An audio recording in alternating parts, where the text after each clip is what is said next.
I want to touch on this photo, the heartbreaking photo. This is a migrant man and his 2-year-old daughter who washed up on shore, drowned, trying to cross our southern border. If this picture doesn't punch you in the gut, I don't know what will.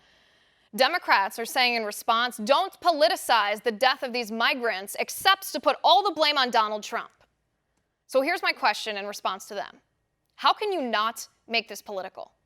When Democrats reward illegals for taking children on this obviously deadly journey, when kids are a literal get-out-of-jail-free card for illegal aliens, so much so that 30% of suspected fraudulent family units were found to be lying. The adults were not related to the child.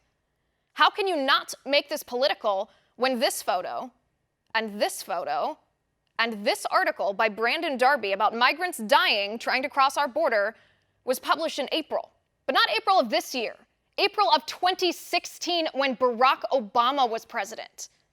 How can we not make this political when Democrats say this is a fake emergency, a bogus crisis, and then also claim kids are being held in concentration camps? When House Democrats refused to appropriate money 17 different times to pay for caretakers and resources for kids in these detention centers.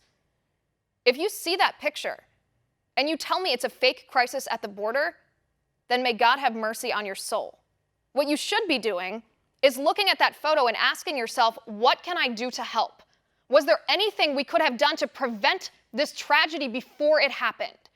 If so, why didn't we do those things? Why did this man think he could bring this child to the U.S. through these means? Did the coyotes give him directions? Because the coyotes make money off of this tragic industry of illegal immigration. According to the Rand Corporation, in fact, coyotes made as much as $2.3 billion in 2017 alone from migrants trafficked across our border. So do the drug cartels, who charge coyotes a peso tax to trek through their territories.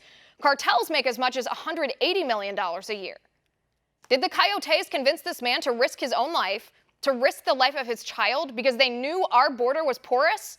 They knew we did not have enough border patrol to secure our border, or a fence, or a wall to stop them.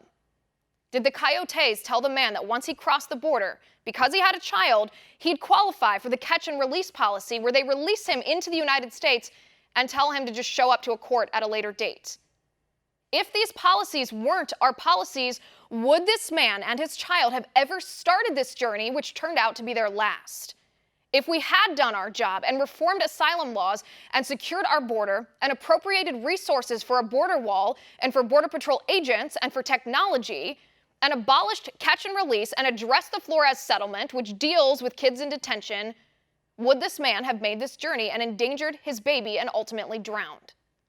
How can we not make this political when politics incentivized and enabled this person to take the ultimate risk that resulted in his ultimate death?